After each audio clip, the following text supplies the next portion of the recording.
Good afternoon, everybody.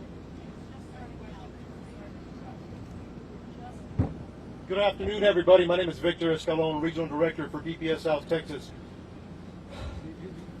Thank you so much for being here today. My goal today on this press conference, is to give you a snapshot where we're at today. This incident happened on Tuesday, May 24th. So there's a lot of information, a lot of moving parts. We have a lot of people involved in this investigation. I'm going to give you a summary of what happened. But before I do that, I was able to make it here during the event on May 24th. Same with a lot of other law enforcement officers that came to this event, this critical incident. I got to see the victims. I got to see the officers. I got to see the community members. It is so hard. It's hard to take. It's traumatic. We're all hurting inside. We're hurting inside for the community members in Uvalde, Texas. We're hurting inside with our local partners that have to live here and work here every day. The victims, the family members, we feel for them. I'm a father. I can't go home tonight and hug my kids. That hurts. The members behind me are family members. Their kids. It's tough. It's tough. It's hard. But that gives us the motivation to move on, to do good work for Uvalde, Texas, for the victims. We speak for the victims, and we take that dearly. Before I get started, Texas Rangers are leading this investigation. But we can't do it alone. We cannot do it alone. We have ATF, FBI, CBP, Border Patrol, Uvalde County District Attorney's Office. The list goes on and on and on. But the agencies I told you are the main ones that are assisting with this investigation. We want to know what happened. Recreate the scene. That takes days. That takes hours. That takes time. A lot of information. Then we have to do a lot of interviews. So we just started. We started on Tuesday. Today's Thursday. We're still grabbing a lot of information. We also, what's important to us is why. Why did he do this? Why did he do this? Who is this man? The suspect. We're going to find out. With all the different agencies that are involved, we're working every angle that's available. And we won't stop until we get all the answers that we possibly can. So again, I want to thank these men and women that are behind us supporting the DPS and the Rangers. So, there's a lot of information I'm going to give you. There's some new information as of Tuesday that I wanted to clear up, that we want to clear up, that's been pushed out. We'll continue to have updates in the coming days once the information is obtained and we're able to confirm and corroborate that. We want to make sure we're pushing out the right information. Early on, when we came in, we were receiving a lot of information from a lot of different locations. That's a baseline. You start there. We made some reports. But since then, we started doing interviews. We started working the crime scene, so we're cooperating. I want to share some of that. It's a small piece of information right now, but it'll grow within days. So please, thank you for being here and being patient with us. It means a lot. On Tuesday, May 24th at 11:28, suspect just west of here wrecks his vehicle, pickup truck that he took from his grandmother. He had just shot his grandmother in the face, She's alive. She's stable at this point. 11:28, he's sitting there at the bar ditch. He jumps out the passenger side of the truck. According to witnesses, he's got a long arm, rifle, and a bag. Later we find out it's ammunition. He walks around, he sees two witnesses at the funeral home across the street from where he wrecked. He engages and fires towards them. He continues walking. He continues walking towards the school. He climbs a fence. Now he's in the parking lot, shooting at the school multiple times. 11:40, he walks into the west side of Robb Elementary. According to reports, video we have obtained from outside, inside, and again, we're still combing through that, so bear with us. Multiple rounds, numerous rounds are discharged in the school. We're trying to get a number. We're in the process of analyzing that video. 4 minutes later, local police departments, Uvalde Police Department, the Independent School District Police Department are inside, making entry. They hear gunfire, they take rounds, they move back, get cover, and during that time, they approach where the suspect is at. According to the information I have, he went in at 11:40.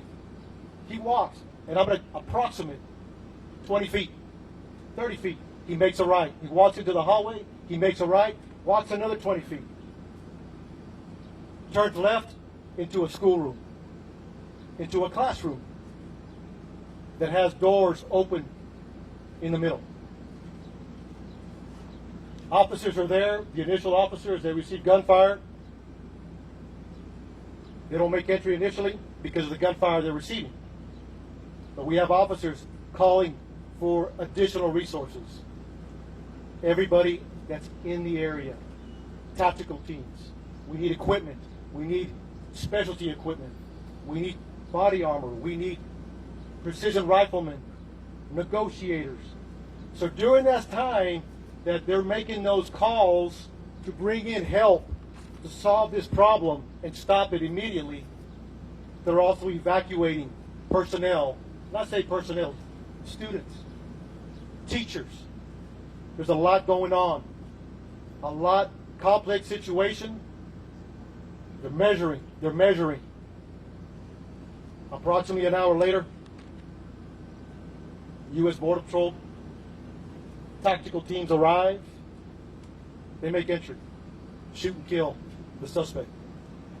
But you also had a Zavala County deputy and Uvalde Police Department that made entry and killed the suspect. Immediately, numerous officers. Now it turns into a rescue operation. How do we save these children? How do we save these children? Some made it out. We don't have a hard number yet, but that was a goal. And then continuing, making the area safe, continued. A lot of moving parts afterwards. But during, they were taking gunfire, negotiations, and developing a team to make entry to stop them.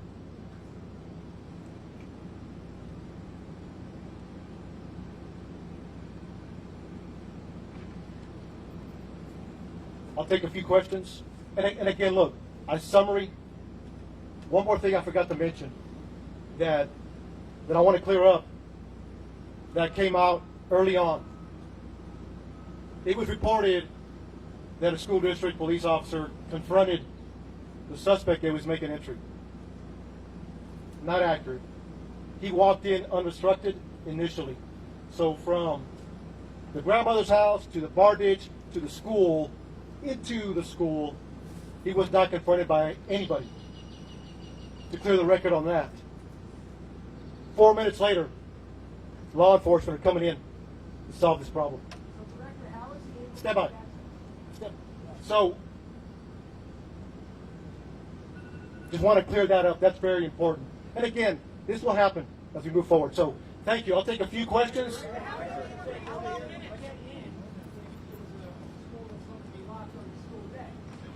So right now, during the investigation, it appears it was unlocked.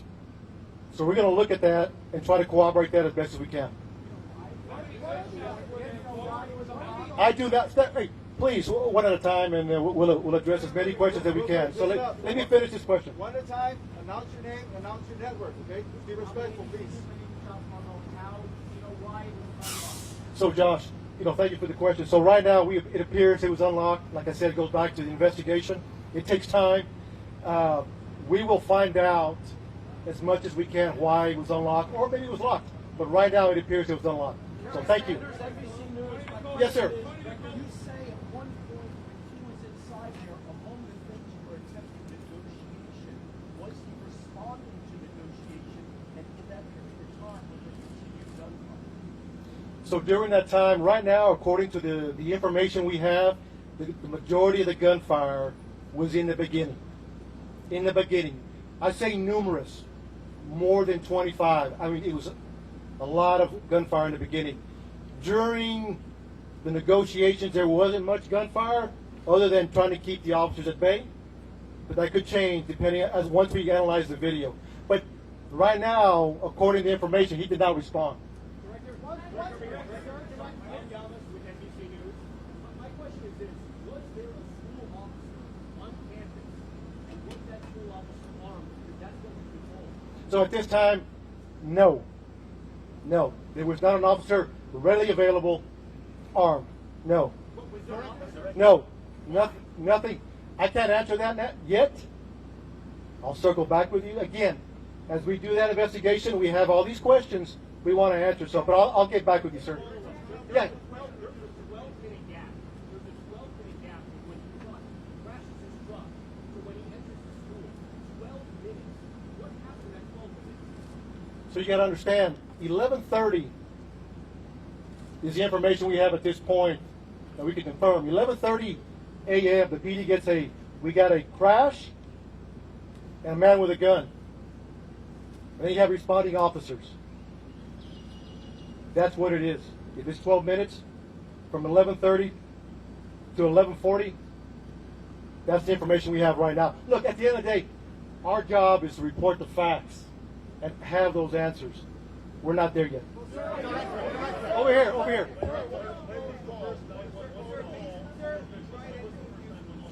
Say it again. So right now, the first 911 call is at 11:30. I will get the time what it took to respond. So we'll have that answer. Yes, sir. Could. There's a lot of possibilities. There's a lot of possibilities. Until we receive an interview, because there was numerous officers at that classroom, numerous. Once we interview all those officers, what they were thinking, what they did, why they did it, the video, the residual interviews, we'll have a better idea. Could anybody have got there sooner? You got to understand, it's a small town. Yeah, people from Eagle Pass, from Del Rio, Laredo, San Antonio responding to a small community. Director.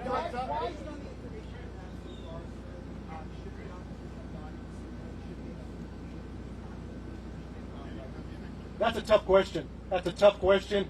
Again, it goes back. Our job is to report the facts. And later we can answer those questions.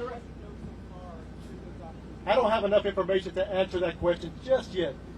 So, one more question, please. Is it accurate that eyewitnesses and potentially parents of the students were urging the police to go in while you were waiting for a tactical SWAT team, even that some parents were asking to borrow police armor so they could make a counter-assault on the school? I have heard that information, but we have not verified that yet. So What part haven't you verified? We have not verified if that's a true statement or not. Or is it just rumor out there? So you got to understand, we're getting a lot of information we're trying to track down and see what is true. We want to vet it. That's all I have for questions. Thank you so much.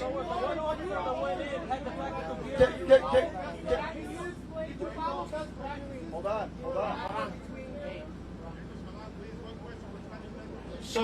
So look, we appreciate the questions. What were the officers doing between 11:44 and 12:44? I got you.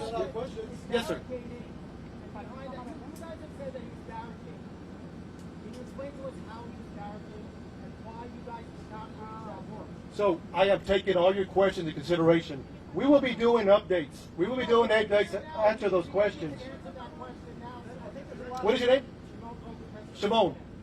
I hear you. Because we've been given a lot of bad information, so why don't you clear all of this up now and explain to us how it is that your officers were in here for an hour, yes, rescuing people, but yet no one was able to get inside that building. Shimon, we will circle back with you. We want to answer all your questions. We want to give you the why. That's our job. So give us time. I'm taking all your questions. I'm taking them back to talk to the team. And How the door was barricaded. look, thank you for being here. We'll talk soon. We'll talk soon. Thank you. ¿En español? En español. ¿Puedes decir algo en español, por favor?